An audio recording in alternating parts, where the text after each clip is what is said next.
Seorang mahasiswa tingkat akhir bernama Raffi pindah ke sebuah rumah kontrakan kecil di pinggiran kota, dekat kampusnya di Bandung. Rumah itu tampak tua, tapi murah, dan pemiliknya tampak terlalu tergesa-gesa menyewakannya. "Jangan terlalu malam keluar," kata ibu pemilik rumah, sambil menyerahkan kunci. "Dan kalau dengar suara, abaikan saja." Raffi tertawa kecil waktu itu. Ia tak percaya hantu atau mitos-mitos murahan. Rumah itu 2 lantai, tapi ia hanya menempati bagian bawah. Bagian atas kosong, tidak difungsikan, dan konon sudah lama tidak dibuka. Tangga menuju atas ditutup dengan kayu palang yang dipaku. Saat malam tiba, udara terasa lebih dingin dari biasanya. Jam saat ini menunjukkan pukul 00.40 dini hari. Raffi yang sedang menonton film horor sendirian, tiba-tiba mendengar langkah kaki dari atas. Perlahan, berat, seperti seseorang yang memakai gaun panjang dan menyeretnya di lantai kayu. Langkah berhenti tepat di atas kepalanya.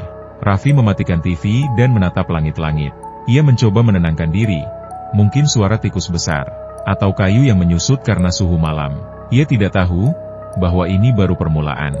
Keesokan harinya, saat beres-beres di dapur, Raffi menemukan sesuatu yang aneh, yaitu sebuah foto tua. Foto itu memperlihatkan seorang wanita berambut panjang, mengenakan gaun putih kusam, matanya hitam, dan di belakangnya, ada tulisan pudar "Jangan bangunkan dia." Sudah 3 malam berturut-turut Raffi mendengar suara langkah dari atas. Kadang langkah itu disertai bunyi rintihan pelan, seperti orang menangis tertahan. Ia pernah mencoba bertanya ke pemilik rumah lewat telepon. "Itu hanya suara kayu. Jangan hiraukan, nak," jawabnya cepat. "Dan jangan sekali-sekali membuka palang itu." Itu menimbulkan pertanyaan di kepala Raffi yang lain. Kalau memang hanya kayu, kenapa harus dipalang? Satu malam, saat hujan turun dan listrik mati, Raffi duduk dalam gelap hanya dengan lilin kecil. Saat itulah, ia mendengar suara seperti kuku mencakar kayu dari arah tangga. Suara itu pelan tapi jelas, dan tak lama kemudian, suara wanita tertawa lirih. Dari atas, Raffi mengambil senter dan memberanikan diri menyorot ke tangga. Palang kayunya retak. Salah satu paku sudah lepas, seperti ada yang mendorong dari dalam. Malam itu, Raffi mimpi aneh. Ia berdiri di tangga rumahnya sendiri. Di atas tangga, berdiri wanita bergaun putih, rambutnya panjang menutupi wajah. Ia tidak bicara, tapi bibirnya bergerak, dan Raffi bisa membaca ucapannya, "Kau sudah memanggilku." Raffi terbangun dengan napas terengah, dan mendapati pintu dapurnya terbuka lebar. Besok siang, Raffi menelusuri rumah dengan senter. Di balik laci tua dekat tangga, ia menemukan sebuah buku catatan lusuh. Ditulis tangan, penuh goresan dan tulisan terburu-buru. Salah satu halaman berbunyi, "Dia muncul pertama kali saat aku coba buka palang itu." Suaranya lembut, tapi apa yang dia bawa mengerikan. "Jika kau mendengar tangisnya, jangan dekati. Jika kau dengar tawanya, sudah terlambat." Dan di bawah tulisan itu, tertulis satu kalimat tebal dengan tinta merah, "Jangan buka pintunya, Raffi." Setiap Raffi melihat jam selalu menunjukkan angka aneh yaitu pukul 00.40 tak pernah pukul 00.39, tak pernah pukul 00.41, selalu pukul 00.40. Selama waktu menunjukkan pukul 00.40. Raffi serasa seperti sudah melewati berjam-jam padahal belum melewati 1 menit.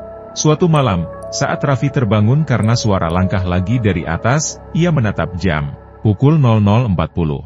Dan detak jantungnya terasa lebih kencang daripada jam itu sendiri. Ia mendengar sesuatu menyeret di tangga. Pelan, berirama. Lalu, tok, tok, tok, 3 ketukan di dinding kamarnya. Seolah dari balik tembok. Lalu tawa wanita, sangat pelan, sangat dekat. "Sudah kubilang, jangan bangunkan aku."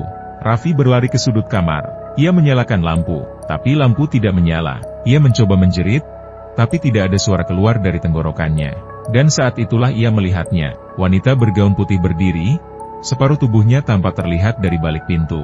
Wajahnya tak terlihat jelas, seperti bergetar atau terdistorsi. Rambutnya basah. Ia menunjuk ke arah jam di dinding.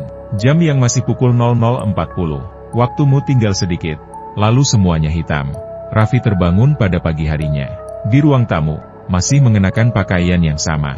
Tapi jamnya tetap menunjukkan pukul 00.40. Dan tidak bisa direset. Bahkan jam di ponselnya berhenti di pukul 00.40. Raffi selalu mengulang, Mimpi yang sama, wanita yang sama.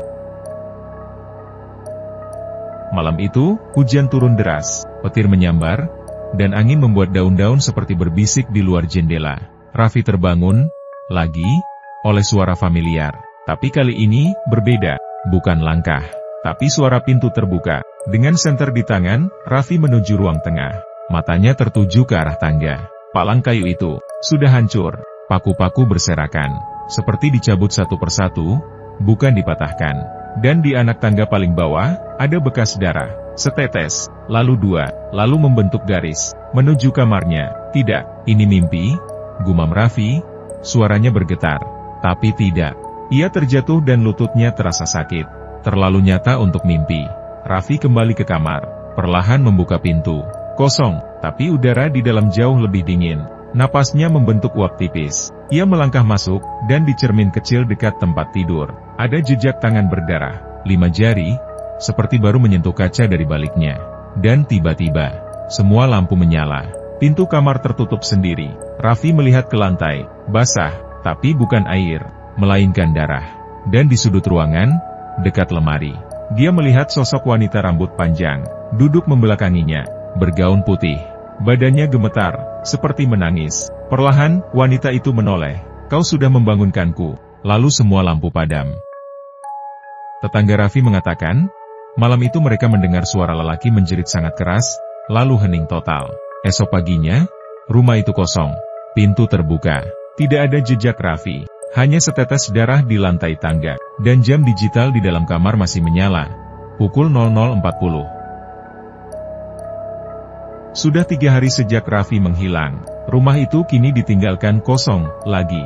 Tetangga mulai membicarakan apa yang mereka dengar. Jeritan, bau busuk yang datang di malam hari, dan cahaya lilin yang kadang terlihat menyala sendiri dari jendela lantai atas. Polisi yang menyelidiki rumah itu tak menemukan apapun selain sebuah buku catatan tua dan sebuah jam digital rusak. Catatan itu tertulis dengan tinta luntur, sebagian besar tak terbaca, tapi satu halaman nyaris utuh.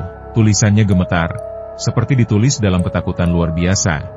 Dia bukan hantu biasa. Dia tidak terikat oleh duka. Dia marah. Dia benci dikurung. Dia dibunuh di lantai atas rumah ini, lalu dikunci di semen, tapi tidak pernah benar-benar mati. Setiap orang yang tinggal di sini mendengarnya, tapi yang membalas panggilannya akan dibawa. Kalau kau membaca ini dan kau dengar suara langkahnya, jangan jawab dan jangan tengok ke belakang. Salah satu warga akhirnya angkat bicara. Dulu, sebelum rumah itu direnovasi, pernah tinggal seorang wanita bernama Lastri. Ia tinggal bersama suaminya, tapi sering dipukul dan dikurung di lantai atas. Ia menghilang secara misterius setelah suaminya pergi merantau dan tak pernah kembali. Konon, Lastri ditemukan tewas membusuk di loteng, terkunci bersama boneka tua dan gaun pengantin yang tak pernah ia kenakan. Mayatnya tak pernah dimakamkan secara layak, hanya disemen di balik tembok. Dan sejak itu, dia menunggu. Salah satu hal yang ditemukan dari rumah itu adalah kamera CCTV kecil yang dipasang oleh Raffi di ruang tamu, untuk merekam kalau ada binatang masuk saat ia tidur. Rekaman terakhir hanya berdurasi 1 menit, dimulai pukul 00.40. Dalam video itu, tampak Raffi berdiri menghadap tangga. Perlahan, wanita itu turun, berjalan, rambutnya menjuntai, kakinya tidak menyentuh tanah. Dan sebelum video berhenti, terdengar bisikan, dia sudah bersamaku sekarang. Lalu video terhenti. 2 bulan setelah hilangnya Raffi, rumah itu kembali diiklankan untuk dikontrakkan. Kali ini, seorang mahasiswi jurusan seni rupa bernama Anya yang tertarik. Ia menyukai rumah tua, katanya. Punya karakter. Ia tak tahu apa-apa tentang sejarah rumah itu. Pemiliknya tak mengatakan apapun. Bahkan sudah mengganti warna dinding dan memperbaiki tangga. Rumah itu terlihat segar dari luar, tapi jam digital bekas Raffi masih di meja. Dan ketika Anya melihat jam menunjukkan pukul 00.40. Tak ada tombol yang bisa mengubah waktunya. Ia pikir itu hanya rusak. Anya mulai melukis sejak pagi. Rumah itu sunyi, dan angin sepau-sepau terasa damai. Tapi menjelang malam, ia mulai mencium bau aneh, seperti anyir darah dan tanah basah. Ia menyangka itu dari dapur yang sudah lama tidak dipakai. Saat tidur malam itu, ia bermimpi. Dalam mimpi, ia berada di rumah yang sama, tapi gelap total. Di ujung tangga, terlihat bayangan wanita duduk membelakanginya. Rambut panjang, gaun putih, dan tangan berlumuran darah. Ia mengangkat kepalanya pelan, dan berkata dengan suara parau, "Boleh aku tinggal di sini, bersamamu?" Pagi harinya, Anya terbangun dengan keringat dingin. Jam masih menyala. Masih. Pukul 00.40 ia mengangkatnya dan melemparkannya ke lantai. Pecah, tapi jam masih menyala. Dan dari lantai atas, terdengar sesuatu. Langkah pelan, tapi pasti. Dan suara perempuan menyanyikan lagu. Dengan nada lirih, seperti tercekik. Anya menoleh ke atas. Dan di sana, di ujung tangga, wanita itu sudah menunggu. Rumah itu masih ada, jam itu masih menyala, dan dia belum selesai. Terima kasih sudah ikut perjalanan seru bareng Urban Journey. Jangan lupa like, share, komen, dan subscribe biar nggak ketinggalan petualangan seru selanjutnya. Aktifkan lonceng, karena setiap tempat punya cerita, dan setiap perjalanan punya makna. Sampai ketemu di video berikutnya.